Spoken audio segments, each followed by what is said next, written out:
P2, I'll give you some perspective on this. Grand Slam champions were really performing to half-empty arenas while Eala was driving 7,000 screaming fans insane.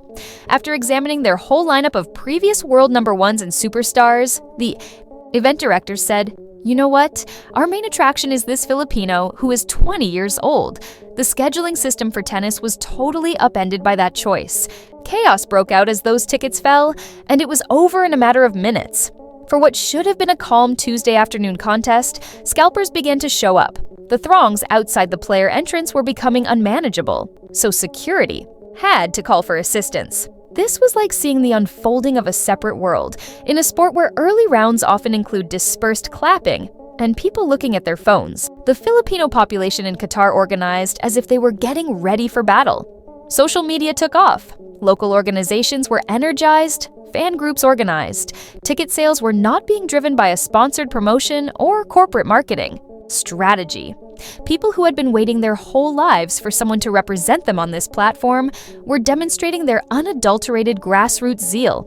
Imagine the difference occurring across the arena at the same time.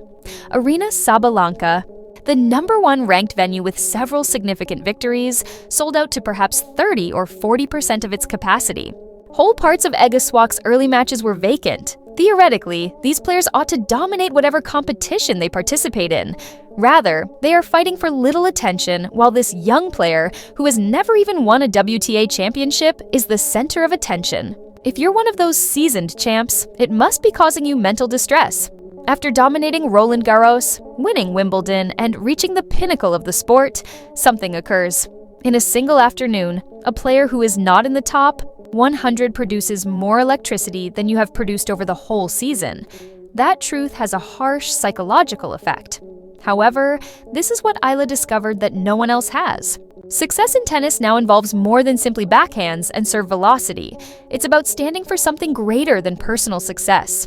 The Filipino supporters weren't only applauding for clear victories or outstanding strategy. They were applauding the fact that they were represented on a global stage that has traditionally been dominated by American and European faces. Music. The match itself evolved into this amazing mental challenge. Imagine receiving a deafening boom on every point while anticipating courteous tennis applause. That kind of energy has the power to either uplift you or overwhelm you. Without allowing it drive her to overreact, Eala had to channel 7,000 people yelling her name. Valentova had benefits as well. She is a strong player with a huge serve and strong ground strokes. In addition, she had defeated Eala in their prior encounter.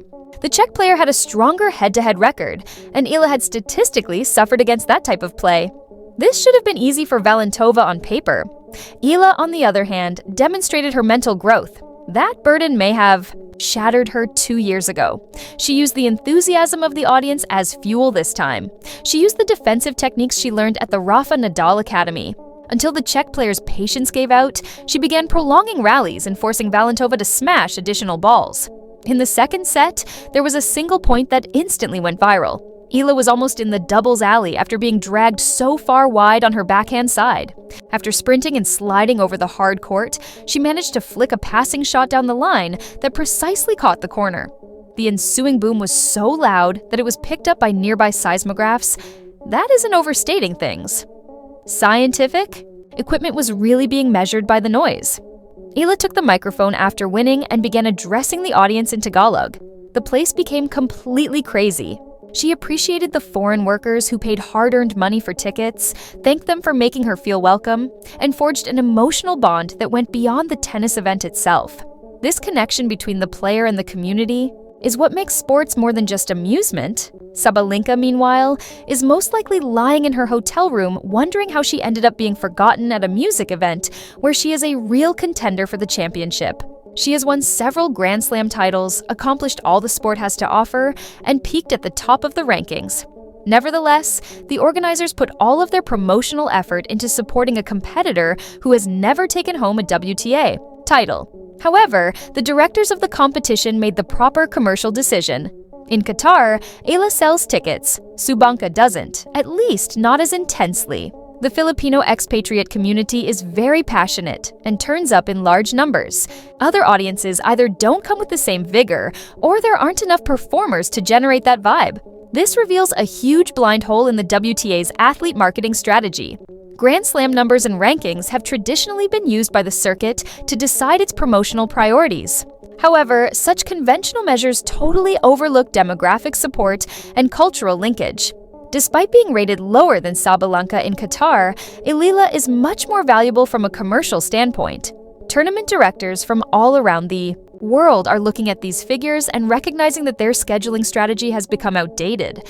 Top seeds have been automatically assigned to primetime slots in the hopes that this would increase attendance. But what if, regardless of where they are in the rankings, the player with the most ardent fan base should be given those slots?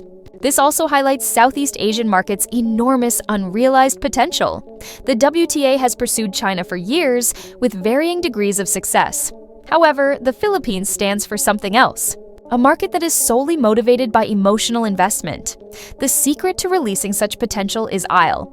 If she keeps going in this direction, we could see more Southeast Asian-focused events, or, at the very least, acknowledgement that she has emerged as a key global marketing asset.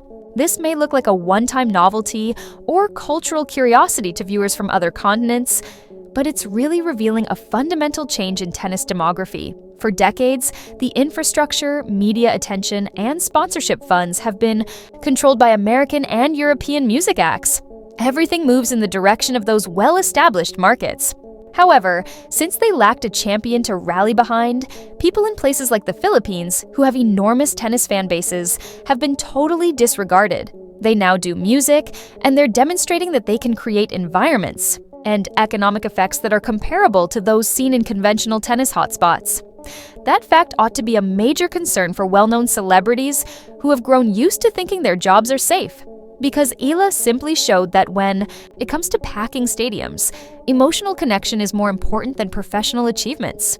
There was the proof. Grand Slam winners' chairs are empty, sold-out shows for a performer who has never taken home a professional trophy.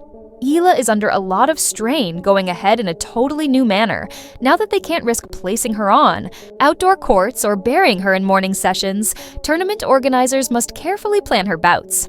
Rather of having her location dictated by the timetable, she determines it. That's how star power is defined in textbooks. However, there is also actual risk present. A battle like this requires a tremendous amount of emotional energy. In front of home-like fans, young players often win these enormous emotional clashes, only to lose badly the following round. There is evidence of the adrenaline hangover. Eala's squad needs to assist her sleep, manage her recuperation, and redirect her energies toward the next opponent. In the first round, the competition is not won.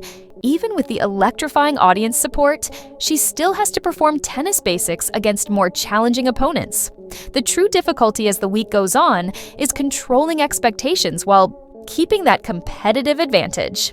People's memories of this whole tournament will be shaped by the pictures of empty seats at other prominent matches, in contrast to the sold-out ELA session. Who raises the prize at the end of the week is irrelevant. The instant those initial cries began to reverberate around the stadium, Eala became central to the Carter Open 2024 narrative. She gave what was beginning to be yet another unmemorable early season event: vitality, color, and vitality. This is a psychological reality that Sabalenka and the other top seeds must deal with. Based on results and steady play, they are now better players, but they are unable to replicate the ambiance that Eala easily generates. They are forced to face an unpleasant reality, which is a mental blow that is hard to recover from.